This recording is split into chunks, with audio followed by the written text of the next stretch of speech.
With the advent of Islam in the 7th century, we have the completion of a process whereby paganism is largely eradicated from what is the Western world. First through the creation of Christianity in the early centuries of the Common Era, and then followed by the appearance of Islam hundreds of years later. So the process was actually quite amazing in hindsight. Maimonides, the great medieval Jewish scholar from Spain, over 800 years ago, when commenting on why did these religions have to come into being, he makes a very, very interesting statement, and I'm paraphrasing Maimonides now. But if we look in hindsight, we understand from the very beginning, the goal of the Jewish people has been to connect humanity to God. We saw at the very beginning of human history that humanity had lost that relationship, and along came Abraham and chose for himself and his descendants this unique responsibility to bring humanity back to relationship with God.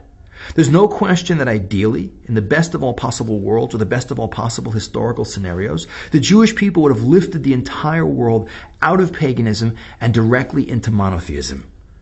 But because we didn't have our act together, we didn't make necessarily the right decisions, that didn't happen. So God, so to speak, has to switch to plan B.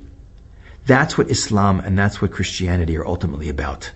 Two offshoots of Judaism, theologically and historically, which are much, much, much closer to Judaism than Judaism ever was to paganism. If we think about it, any believing Christian or Muslim will tell you there's one God. He created the world. There's one standard of morality that comes from that God.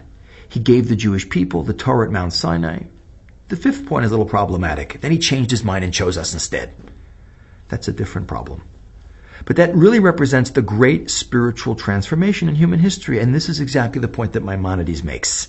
He says that today, unlike thousands of years ago when we were alone in the world, as the only people who believed in one God and everyone thought we were crazy, now Maimonides says the whole world is talking about one God and the destiny of humanity. So even though it's not in the most ideal way, nonetheless, Christianity and Islam are all part of this divine plan to bring the world back to God. That's on the good side. But the negative side, of course, is as much as Christianity and Islam are much closer to Judaism and part of this grand scheme of things, these two religions now believe that they have replaced the Jewish people, and it's their job to bring the world back to God.